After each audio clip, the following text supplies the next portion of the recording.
मानदेश माझा सबस्क्राइब करा आणि अपडेट रहा।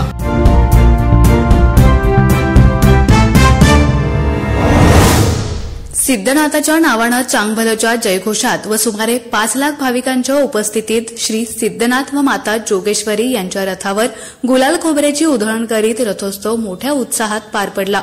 नमस्कार, मानदेश माझा मध्ये आपलं स्वागत आहे। महाराष्ट्रातील असंख्य असणाऱ्या तीर्थक्षेत्रापैकी दक्षिण काशी अशी ओळख असलेल्या असंख्य भाविकांचे कुलदैवत म्हणून मसवड येथे श्री सिद्धनाथ व माता जोगेश्वरी हे देवस्थान आपल्याला परिचित आहे।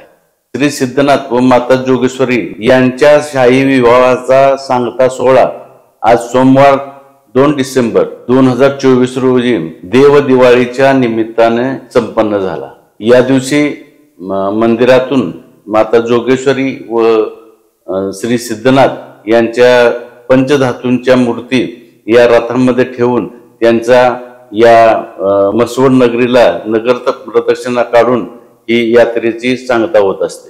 सिद्धनाथ मंदिरात परंपरेनुसार दिवाळी पाडव्याच्या दिवशी मुख्य पुजारी, सालकरी, मानकरी व सेवकरी यांच्या उपस्थितीत घटस्थापना केली जाते। हे घट 12 दिवस या ठिकाणी बसवलेले असतात। या 12 दिवसात असंख्य भाविक महिला उपवास करून सिद्धनाथाची भक्ती करत असतात। याला नवरात्र असेही म्हणतात। श्री सिद्धनाथ व माता जोगेश्वरी यांच्या पंचधातूच्या मूर्तीला हळदी लावण्याचा कार्यक्रम या दिवशी संपन्न होतो। या हळदी समारंभाला परिसरातील व गावातील व परिसरातील असंख्य महिला व भाविक या ठिकाणी सहभागी होत असतात।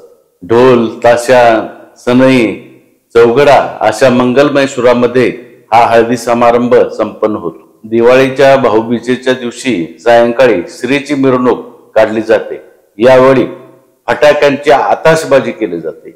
या दिवसाला दिवाळी मैदान असेही म्हटले जाते। त्यानंतर येणाऱ्या तुळशी बारशी दिवशी गाभाऱ्यामध्ये श्री सिद्धनाथ व माता जोगेश्वरी यांच्या मूर्तीसमोर अंतरपाठ धरून मंगलाष्टका पारंपरिक व धार्मिक विधीपूर्वक रात्री 12 वाजता यांचा विवाह सोहळा संपन्न होतो। या उत्सवाच्या निमित्तानं काल सोमवार दिनांक 2 डिसेंबर रोजी देव दिवाळीच्या निमित्ताने श्री सिद्धनाथ व माता जोगेश्वरी यांच्या विवाहाची वरात काढली जाते। ही वरात म्हणजेच रथोत्सव। काल सोमवारी 2 डिसेंबर रोजी दुपारी 2:45 श्रींच्या उत्सवाच्या मूर्ती रथामध्ये बसवून ही रथयात्रा नगर प्रदक्षिणेसाठी काढण्यात आली। या रथावर बसण्याचा मान मसवड येथील राजमान्य घराण्याचा आहे। या रथयात्रेचा प्रारंभ मानखटावचे आमदार जयकुमार गोरे, राष्ट्रवादीचे नेते प्रभाकर देशमुख, उपविभागीय अधिकारी उज्ज्वला गाडेकर, उपविभागीय पोलीस अधिकारी अश्विनी शेंडगे, तहसीलदार विकास आहेर, मसवड नगरपालिकेचे मुख्याधिकारी डॉक्टर सचिन माने तसेच मसवड पोलीस स्टेशनचे सहाय्यक पोलीस निरीक्षक श्री सखाराम बिराजदार व सर्व सालकरी, मानकरी व भाविक भक्तांच्या उपस्थितीमध्ये झाला। या रथयात्रेवर महाराष्ट्रातून आणि परराज्यातून आलेल्या भाविकांनी गुलाल खोबऱ्यांची या रथावर उधळण केली व भाविकांनी केलेल्या नवसाची परतफेड या सिद्धनाथाच्या नावाने चांगभलं या जल्लोषात केली। अशा पद्धतीने मसवड येथे श्री सिद्धनाथ जोगेश्वरी यांची रथयात्रा मोठ्या उत्साहात पार पडली। या रथयात्रेला 5 ते 6 लाख भाविकांची उपस्थिती होती।